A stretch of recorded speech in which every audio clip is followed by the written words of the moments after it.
जिस समस्या का हल समझ में ना आए, जिस समस्या का हल समझ में ना आए, उसे समय और ईश्वर पर छोड़ देना चाहिए। यकीनन उसका परिणाम सदैव अच्छा ही होगा। नमस्कार दोस्तों, पुष्पाराध्या चैनल में आप सभी लोगों का स्वागत है। दोस्तों, आज हम आप लोग को फिर से बहुत ही सुंदर कथा सुनाने जा रहे हैं। कहता है ना कि अच्छा आदमी के साथ कभी बुरा नहीं होता है और बुरा आदमी के साथ कभी अच्छा नहीं होता है। आज जो हम आप लोग को कथा सुनाने जा रहे हैं वो इसी पर आधारित है। कथा बहुत सुंदर है, शुरू से अंत तक सुनिएगा। अच्छा लगेगा तो वीडियो को लाइक कीजिएगा, शेयर कीजिएगा और कमेंट बॉक्स में जय महादेव जरूर लिखिएगा। दोस्तों, भगवान जी का नाम बोलने से, लिखने से सब कष्ट दूर होता है। और कथा के अंत में हम सभी भाई बहन के लिए महादेव जी से प्रार्थना करेंगे। तो चलिए ज़्यादा बात नहीं करते हुए ये सुंदर सी कथा शुरू करते हैं।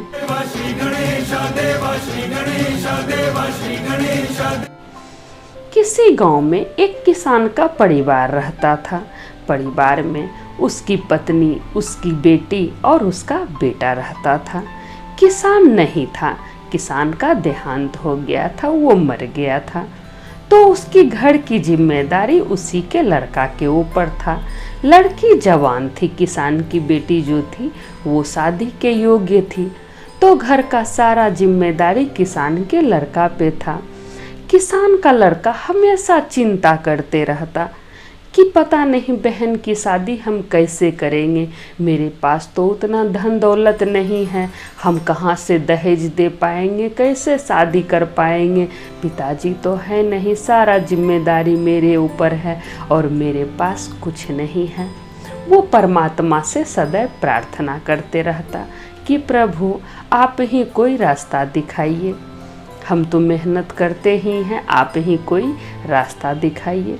किसान का बेटा शहर में एक कारखाना में नौकरी करता था। जब उसको छुट्टी मिलता था तो वो अपने गांव आ जाता था। गांव में मम्मी के पास, अपनी बहन के पास जो भी सामान घटा बढ़ा रहता था वो ला देता था, फिर वो चला जाता था। तो जब उसको छुट्टी होता तो वो गांव आ जाता था। एक बार किसान का बेटा छुट्टी जब हुआ उसका कारखाना में तो वो घर आ रहा था, बस पे बैठ के घर आ रहा था। जब वो घर आ रहा था तब वो क्या देखता है, बस खचाखच भरा हुआ है, बस भरा हुआ है, लेकिन आगे के सीट पे कोई आदमी नहीं है और आगे के सीट पर एक बटुआ रखा हुआ है, पैसा का बटुआ, पॉकेट पर्स जो बोलते हैं वो रखा हुआ है और बटुआ बहुत मोटा लग रहा था देखने में। अब किसान का बेटा इधर उधर देखता है तो किसी का नज़र उस बटुआ पर नहीं था। तो किसान का बेटा सोचा कि बस वाले से कह देते हैं कि किसी का बटुआ छूट गया है, देखिए आगे के सीट पर एक बटुआ रखा हुआ है। फिर वो मन में सोचा कि बस में इतना आदमी बैठा हुआ है लेकिन किसी का नज़र उस बटुआ पर नहीं पड़ रहा है। हो सकता है परमात्मा मेरे लिए ही वो बटुआ रखे हो, क्योंकि सिर्फ हम ही को दिख रहा है और तो कोई देख नहीं रहा है। सो ये बटुआ लगता है ईश्वर मेरे लिए भेजे हैं। तो वो बटुआ उठा के अपने पास रख लिया, धीरे से बटुआ उठा के अपने पास वो रख लिया। और जब उसका गांव आया तो वो उतर गया और तेजी से वो अपने गांव के तरफ जाने लगा। जब जा रहा था तो वो मन ही मन सोच रहा था कि इस पैसा से अपनी बहन के लिए नया कपड़ा खरीदेंगे, अपनी मम्मी के लिए कपड़ा खरीदेंगे और जो पैसा बचेगा बहन की शादी के लिए रख देंगे। वो तेजी से अपने घर गया, अपनी मम्मी से मिला, बहन से मिला, फिर अपना कमरा में जाके बंद हो गया। फाटक बंद करके वो पैसा गिनने लगा कि बटुआ में देखे कितना पैसा है।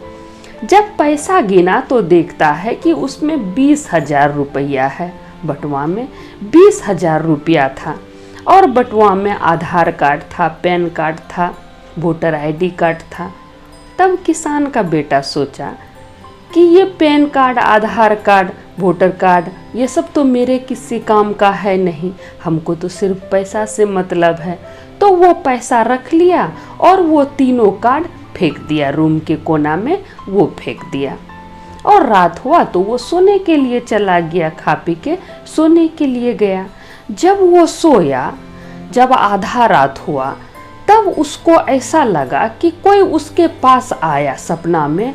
उसके पास एक दिव्य शक्ति आया और उससे कोई कह रहा है कि ये पैसा तुम लौटा दो, जिसका पैसा है उसको तुम लौटा दो, ये पैसा तुम मत रखो, ये पैसा दूसरे का है, उसको तुम लौटा दो। उसको ऐसा लगा कि कोई आदमी उसको कुछ कह रहा है, उसका रोआ खड़ा हो गया। देखिए, हम आप लोग को कथा सुना रहे हैं तो मेरा भी रोआ खड़ा हो गया। इसी तरह उस लड़का का भी रोआ खड़ा हो गया। जब वो आँख खोल के देखता है तो कहीं कोई नहीं है। आधा रात हो रहा था। अब लड़का को नींद नहीं आने लगा। अब वो सुबह होने का इंतजार करने लगा कि जल्दी हो सवेरा तो हम जाके ये पैसा उस आदमी को दे आएंगे, क्योंकि आधार कार्ड में उसका पता लिखा हुआ था। तो वो सवेरा होने का इंतजार करने लगा और वो मन ही मन सोचने लगा, उसको आत्मग्लानि होने लगा। वो मन ही मन सोचने लगा, किसान का बेटा मन ही मन सोचने लगा कि अगर किसी ज़रूरतमंद का पैसा होगा, उसको इस पैसा का ज़रूरत होगा तो क्या होगा। हम पैसा रख लेंगे तो उसके साथ क्या गुजरेगा। मेरा 1 महीना का तनख्वाह अगर खो जाएगा, हेरा जाएगा, तो मेरा घर परिवार कैसे चलेगा। उसी तरह तो ये पैसा किसी और का होगा।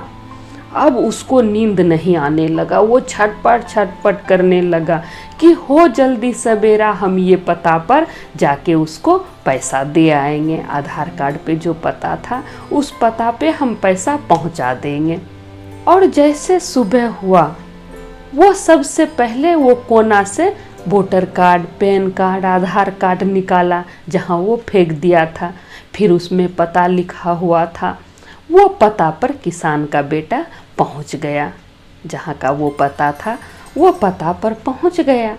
तब किसान का बेटा क्या देखता है कि एक खटिया पर एक आदमी बड़ा ही उदास चेहरा लेके बैठा हुआ है। जैसे लग रहा है कि वो अंदर ही अंदर रो रहा है।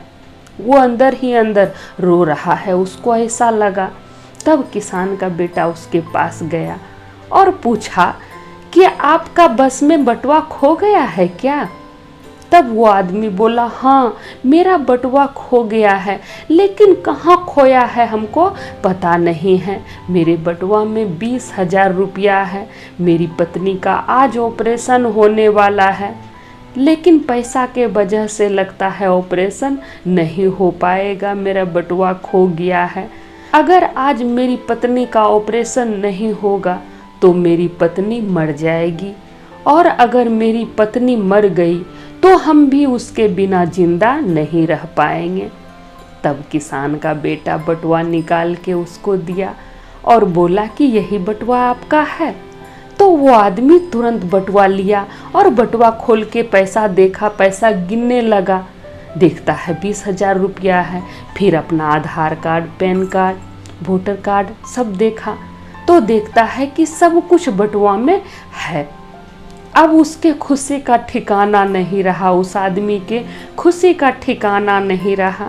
और उस किसान के बेटा को गला से लगा लिया, बोला, बेटा आज तुम 2 आदमी का जान बचा लिया। आज मेरी पत्नी का ऑपरेशन नहीं हो पाता तो हम भी मर जाते, मेरी पत्नी नहीं रहती तो। आज इस पैसे का हमको बहुत ज़रूरत था। तुम्हारा बहुत बहुत धन्यवाद। उस आदमी के खुशी का ठिकाना नहीं रहा। फिर वो आदमी किसान के बेटा को बैठाया, चाय पानी पूछा और पूछने लगा कि तुम किस गांव से हो। तो किसान का बेटा बताया। फिर पूछा घर में कौन कौन है। तब किसान का बेटा बोला कि मेरे घर में मेरी मम्मी है और एक जवान बहन है, मेरे पिताजी नहीं हैं, हम बहुत गरीब परिवार से हैं। मेरी बहन की शादी का चिंता हमको बहुत रहता है, इसी वजह से हम शहर में कमाने जाते हैं, कारखाना में काम करते हैं और पैसा जमा करते हैं ताकि हम अपनी बहन की शादी अच्छे घर में कर सकें। पैसा का ज़रूरत तो होगा ही शादी में, इसीलिए हम पैसा जमा कर रहे हैं, हम बहुत गरीब हैं। तब वो आदमी बोला कि चिंता मत करो, सब कुछ ठीक हो जाएगा, तुम्हारी बहन की शादी जल्दी ही हो जाएगी, तुम चिंता मत करो। ऐसा बोला वो आदमी। फिर किसान का लड़का बोला कि ठीक है, अब हम चलते हैं, देर बहुत हो गया है, घर में किसी को बता के नहीं आए हैं, सो हम चलते हैं। वो आदमी बोला ठीक है। अब किसान का बेटा अपने गांव जाने लगा। जब वो गांव जा रहा था तब उसके खुशी का ठिकाना नहीं था। जब वो बटुआ पाया था, पैसा देख के उसको उतना खुशी नहीं हुआ था जितना पैसा लौटा के खुशी हो रहा था। उसको लग रहा था कि मेरा पैर जमीन पर नहीं है, हम आसमान में चल रहे हैं। इतना वो खुश था पैसा लौटा के, उसके खुशी का ठिकाना नहीं था। दोस्तों, आप लोग भी कभी कभी अनुभव किए होंगे, जब किसी को कुछ दान दिए होंगे या किसी को कुछ खाने दिए होंगे और जब वो आदमी खुश हो गया होगा तो आप भी खुशी महसूस किए होंगे। कोई चीज़ जितना खा के खुशी नहीं मिलता है उतना खिला के मिलता है। अगर किसी को आप खिलाइए और वो खुश हो जाता है तो बड़ा आनंद आता है, आप लोग भी महसूस किए होंगे। उसी तरह किसान के बेटा को भी लग रहा था, उसके खुशी का ठिकाना नहीं था। वो खुशी से अपने घर गया। जब घर गया तो अपनी मम्मी को, अपनी बहन को सारी बात वो बताया। जब उसकी मम्मी ये सब बात सुनी तब वो अपना बेटा से बोली कि बेटा, तुम बहुत अच्छा काम किया, पैसा लौटा के बहुत अच्छा किया। फिर वो दिन बीत गया। अगला दिन जब हुआ तो सुबह सुबह किसान का फाटक कोई खटखटाया, उसके घर का फाटक कोई खटखटाया तो किसान का लड़का फाटक खोला तो देखता है वही आदमी आया हुआ है उसके घर, जिसको वो बटुआ लौटाया था, जिसका बटुआ था ना, वही आदमी एक लड़का को साथ में लेकर आया है उसके घर। तब किसान का लड़का उसको अंदर बैठाया और हाल समाचार पूछने लगा कि ऑपरेशन हुआ कि नहीं, कैसा हुआ नहीं हुआ, सब बात किया। फिर वो आदमी बोला कि देखो, हम तुम्हारी बहन के लिए एक लड़का लेके आए हैं। ये लड़का मेरा छोटा भाई है, सरकारी नौकरी करता है, बहुत अच्छा पद पर है। सो हम तुम्हारी बहन का हाथ अपने भाई के लिए मांगते हैं। हम तुम्हारी बहन की शादी अपने भाई से करवाना चाहते हैं। हमको दहेज में कुछ नहीं चाहिए, हमको 1 रुपया भी नहीं चाहिए। तुम सिर्फ अपनी बहन को एक जोड़ा कपड़ा में विदा कर दो, हम शादी करेंगे तुम्हारी बहन से, अपने भाई का। अब किसान का लड़का जब ये बात सुना तो उसके खुशी का ठिकाना नहीं रहा कि हम कितना परेशान थे अपनी बहन की शादी को लेके, हम कितना परेशान थे। और देखो परमात्मा कैसा खेल रचे कि बिना ढूंढे बिना खोजे इतना अच्छा रिश्ता चलकर मेरे घर आया है। मेरी बहन के लिए इतना अच्छा रिश्ता खुद चलकर आया है। अब किसान के लड़का का खुशी का ठिकाना नहीं रहा और वो शादी के लिए तैयार हो गया, अपनी बहन की शादी के लिए तैयार हो गया। फिर धूमधाम से अपनी बहन की शादी किया वो।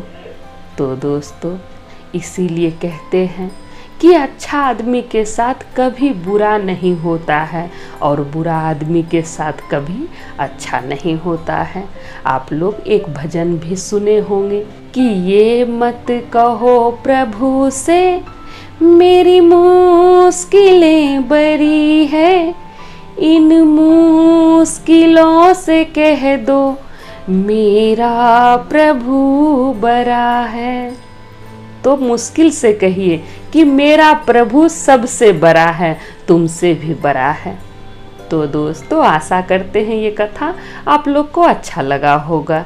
जो लोग भी ये कथा देख रहे हैं, सुन रहे हैं, आप सभी लोगों के लिए हम महादेव से प्रार्थना करते हैं कि हे प्रभु, हे परमात्मा, जैसे आप किसान के लड़का का दुख दूर किए, उसकी मनोकामना पूरी किए महादेव, उसी तरह हम सभी भक्तों की भी मनोकामना पूरी कर दीजिए महादेव। दया कीजिए प्रभु, दया कीजिए। तो सब बोलिए जय महादेव, हर हर महादेव, माता पार्वती की जय।